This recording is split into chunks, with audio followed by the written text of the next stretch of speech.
এমন আগুন যা দুনিয়ার আগুন থেকে ৭০ গুণ বেশি তীব্র হবে। মানুষ তাতে জ্বলে পুড়ে যন্ত্রণায় ছটফট করবে, কিন্তু মৃত্যু ঘটবে না। সেখানে এমন ভয়ঙ্কর ঠান্ডা থাকবে যে মানুষ বরফের মতো জমে যাবে। সেখানে খাবার হিসেবে দেওয়া হবে কাঁটাযুক্ত বিষাক্ত জাক্কুম ফল, যা খেয়ে মানুষ যন্ত্রণায় ছটফট করবে। গ্লাস দিয়ে তাদেরকে পান করানো হবে ফুটন্ত পানি, দুর্গন্ধযুক্ত রক্ত ও পুজ। হ্যাঁ বন্ধু, এটা সেই ভয়াবহ জাহান্নাম যা প্রতিটি অপরাধীকে ফেস করতে হবে। আসুন এই ভিডিওতে সেই জাহান্নামের শুরু থেকে শেষ পর্যন্ত গল্প শুনে আসি, যার প্রতিটি কথা কোরআন ও হাদিস থেকে নেওয়া, কিন্তু দৃশ্যগুলো আর্টিফিশিয়াল ইন্টেলিজেন্সের সূক্ষ্ম কল্পনা শক্তির তৈরি। ইসরাফিল আলাইহিস সালাম প্রথমবারের মতো একটা দীর্ঘ গভীর শ্বাস নিলেন। তারপর ঠোঁট ছুঁয়ে দিলেন শিঙায়। অতল গহ্বর থেকে উঠে এলো শিঙার শব্দ, ভয়াবহ হাড় কাঁপানো শব্দ।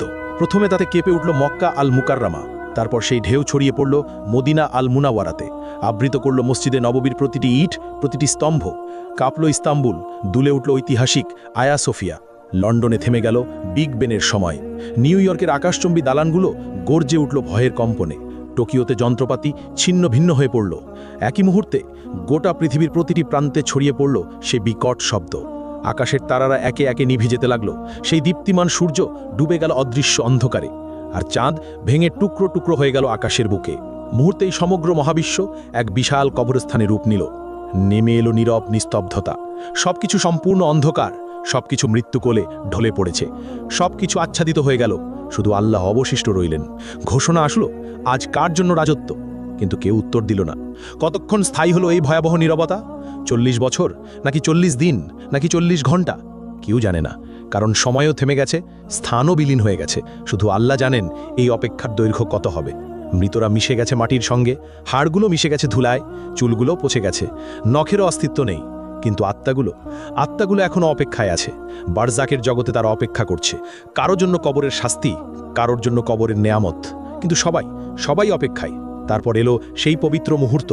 দ্বিতীয় আদেশ প্রতিধ্বনিত হলো, সিঙায় আবার ফু দাও ইসরাফিল। ফলে ইসরাফিল নিলেন দ্বিতীয়বার গভীর শ্বাস। কিন্তু এবার তা ভিন্ন, এবার তা জীবনের শ্বাস, এবার তা পুনরুত্থানের শ্বাস। ইসরাফিল দ্বিতীয়বারের মতো সিংগায় ফু দিলেন।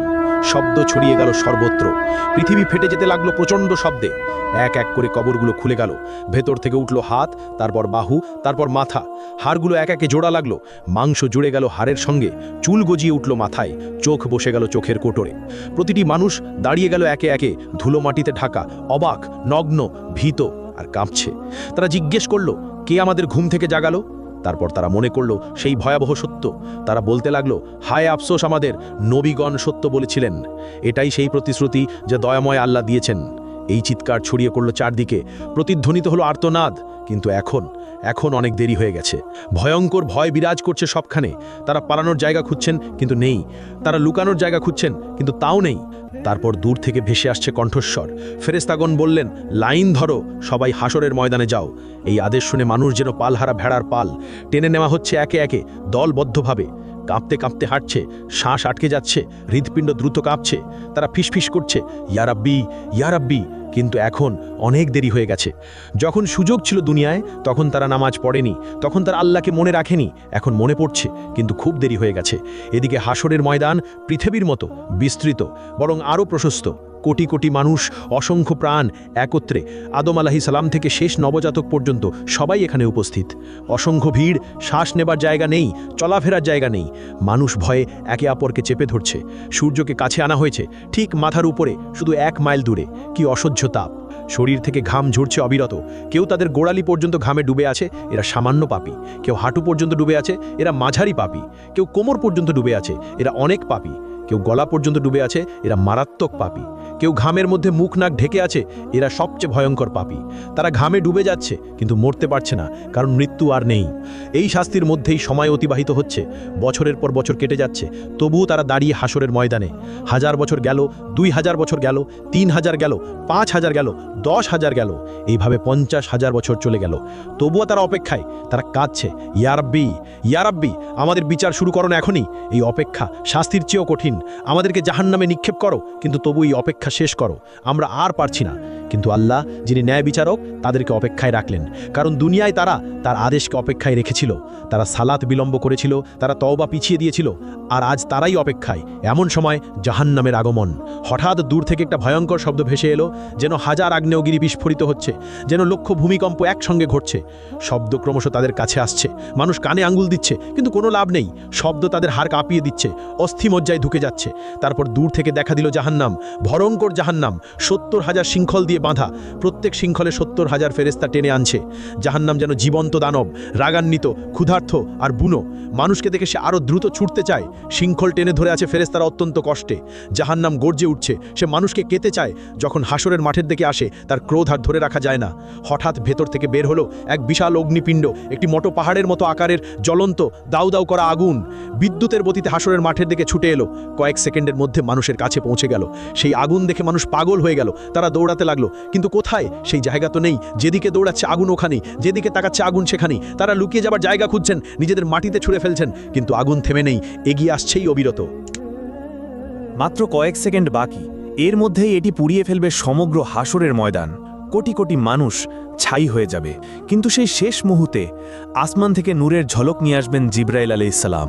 তার হাতে একটি ছোট পাত্র, ভেতরে স্বচ্ছ এক তরল পানি। তিনি সেই তরল ঢেলে দিলেন সেই বিশাল অগ্নিখণ্ডের ওপর। সঙ্গে সঙ্গে উঠল ঘন বাষ্প।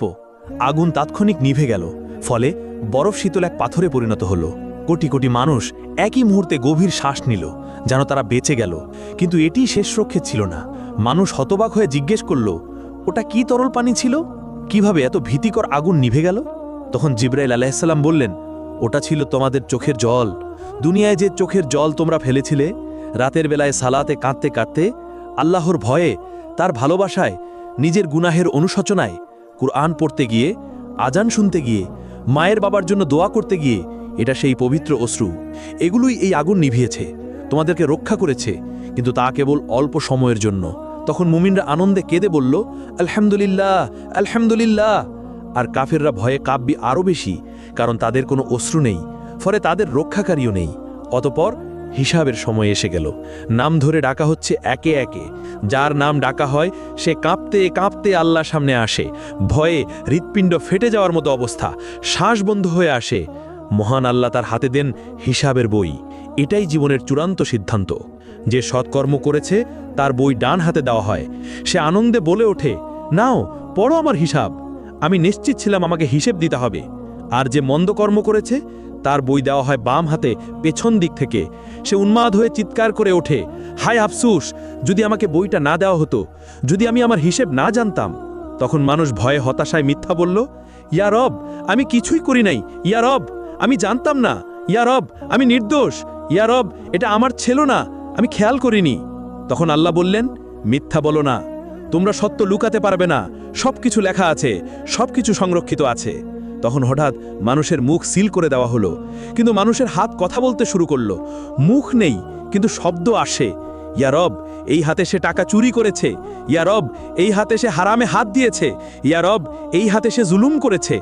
পা সাক্ষ্য দিল, ইয়া রব, এই পা দিয়ে সে দৌড়ে গিয়েছে গুনাহের পথে। ইয়া রব, এই পা দিয়ে সে গিয়েছে জুলুমে। ইয়া রব, এই পা দিয়ে সে যায়নি মসজিদে। চোখ জানালো, ইয়া রব, এই চোখ দিয়ে সে হারামের দিকে তাকিয়েছে।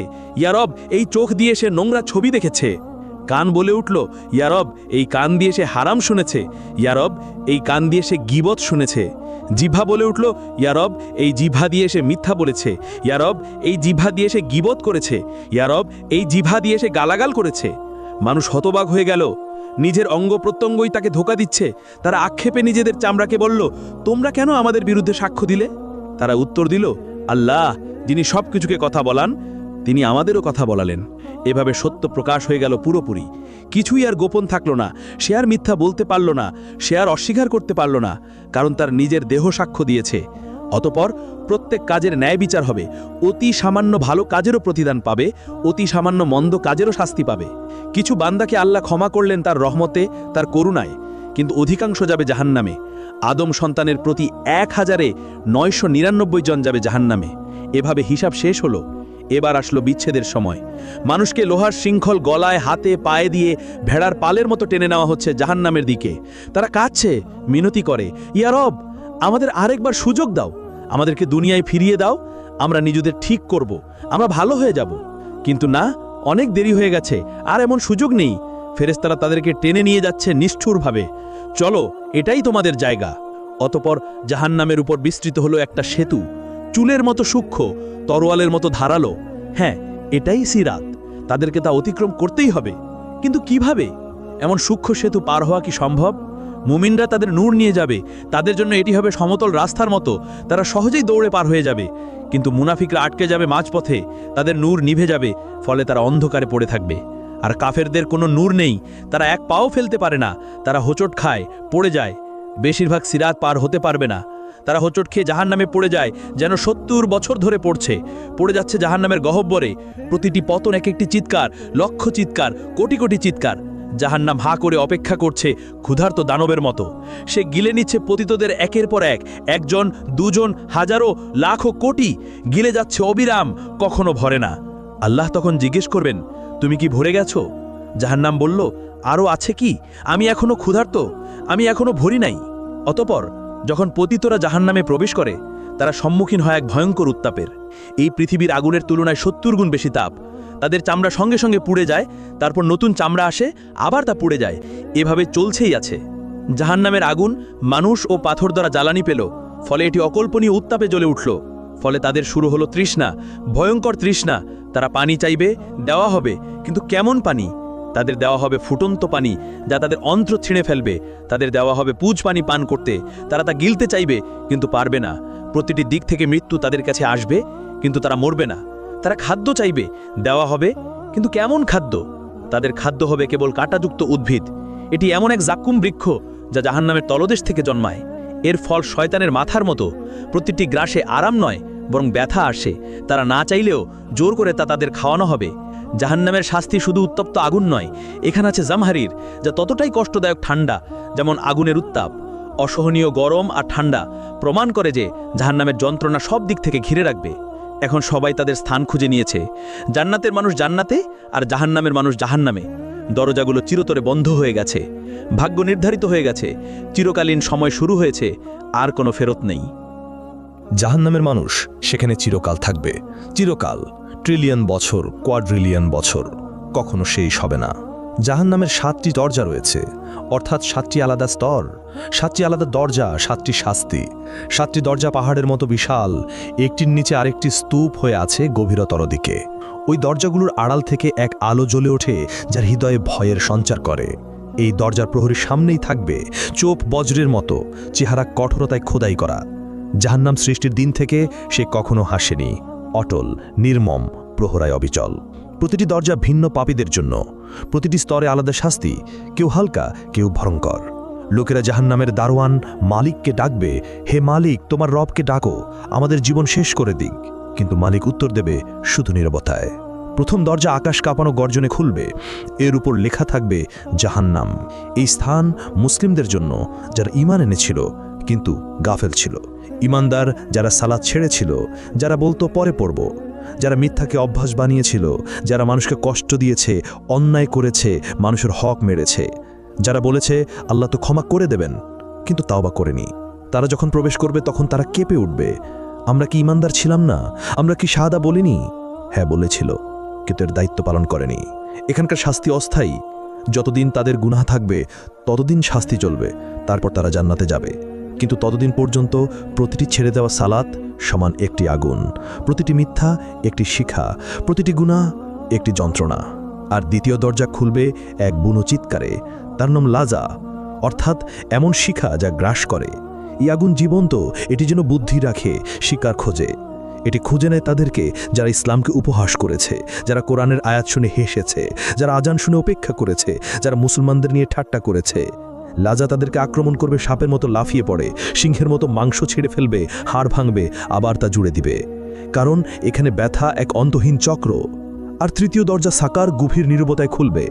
সাকার হলো আগুন যা ধ্বংস করে। এখানে শাস্তি তাদের জন্য যারা ক্ষুধার্তকে দেখে বলেছে আমার সমস্যা নয়, যারা ইয়াতিমকে জেনেও ফিরেছে, যারা গরিবকে উপেক্ষা করেছে, যারা সাহায্য প্রার্থীকে ফেলে গেছে, যারা শুধু আরামে মগ্ন থেকেছে। তাদেরকে জিজ্ঞেস করা হবে, তোমাদেরকে সাকারে কি সে এনেছে? তারা উত্তর দেবে, আমরা নামাজ পড়তাম না, আমরা গরিবকে খাবার দিতাম না। এখন তারা ক্ষুধার্ত। কেউ খাবার দেয় না, তৃষ্ণার্থ কেউ পানি দেয় না, যন্ত্রণা ফিরিয়ে আনে তাদের সেই দুনিয়ার নিষ্ঠুরতা। আর চতুর্থ দরজা হুতামা খুলবে এক ধাতব শব্দে। হুতামা এমন আগুন যার হৃদয় চূর্ণ করে। এখানে সোনা রূপাও আছে, কিন্তু কি ধরনের সোনা রূপা? সেখানে আছে আগুনে গলিত জ্বলন্ত সোনা রূপা। যেসব ধনীরা ধন গণনা করত বারবার, যারা বলতো আর একটু চাই, যারা গরিবকে বিদ্রুপ করেছে, সম্পদকে উপাসনা করেছে, তাদের শাস্তি এখানেই হবে। তাদের সোনা হবে গলায় শৃঙ্খল, রূপা হবে ইলোহার চাবুক। হুতামা শুধু শরীর পোড়ায় না, এটি হৃদয়কে আক্রমণ করে, লোভী হৃদয়কে, স্বার্থপর হৃদয়কে বারবার গলিয়ে আবার তৈরি করে, আবার গলিয়ে দেয় এক অন্তহীন যন্ত্রণা। আর পঞ্চম দরজা জাহিম খুলবে এক ক্রুদ্ধ গর্জনে। জাহিম হচ্ছে দাও দাও শিখার ভাটি। এখানে শাস্তি তাদের যারা অহংকারী, যারা দুর্বলদের উপর অত্যাচার করেছে, এমন শাসক যারা প্রজাদের জুলুম করেছে, এমন মালিক যারা শ্রমিকদের কষ্ট দিয়েছে, এমন স্বামী যারা স্ত্রীকে মেরেছে, এমন পিতা যারা সন্তানদের কষ্ট দিয়েছে, যারা মনে করেছে তাদের সিংহাসন আল্লাহর আরশের চেয়ে বড়। আর ষষ্ঠ দরজা সাইর খুলবে যুদ্ধের আর্তনাদে। সাইর হলো রাগান্বিত আগুন, যারা নবীদের সাথে শত্রুতা করেছে, যারা রক্তপাতের স্থপতি, যারা শান্তি নষ্ট করেছে। এক কথায় প্ররোচনাকারী, যুদ্ধবাজ, হত্যাকারীরা এখানেই থাকবে। এখানে প্রতিটি হাড় চিৎকার করবে, প্রতিটি শ্বাস কাঁচ গিলার মতো ব্যথা দিবে। তাদের অত্যাচারিতদের চিৎকার তাদের চারপাশে প্রতিধ্বনিত হবে। আর সপ্তম দরজা হাবিয়া খুলবে এক গভীর ক্রন্দনে। আল হাবিয়া অর্থ অন্তহীন অতল খাদ, সবচেয়ে গভীর অন্ধকার স্থান। এখানে প্রবেশ করবে মুনাফিকরা। এরা সবচেয়ে বিপজ্জনক পাপী, যারা জিহ্বায় বলেছে লা ইলাহা ইল্লাল্লাহ, কিন্তু হৃদয়ে বিশ্বাস করেনি। যারা হৃদয় বিশ্বাসঘাতকতা করে, যারা ঈমানের মুখোশ পরে কিন্তু জীবনে ফাঁকা, যারা দ্বিমুখী আচরণ করে, যারা মুসলমানদের বিরুদ্ধে ষড়যন্ত্র করে, যারা প্রতারণা করে, যারা আনন্দ করে, ভাবে তারা পৃথিবী শাসন করছে, সেই মুনাফিকরা এখানেই থাকবে। এই হাবিয়াতে রয়েছে বিশেষ শাস্তি। সেখানে মুখোশ চিরতরে ছিঁড়ে ফেলা হবে, মিথ্যা উন্মোচিত হবে, সত্যিকারের মুখ প্রকাশিত হবে। এমনকি আগুনও কেঁপে উঠবে, কারণ মুনাফিকি হলো সবচেয়ে বিষাক্ত মিথ্যা, সবচেয়ে প্রাণঘাতী রোগ, সবচেয়ে বড় বিশ্বাসঘাতকতা। যারা এই হাবিয়াতে নিক্ষিপ্ত হবে তারা পড়তে থাকবে চিরকাল। কখন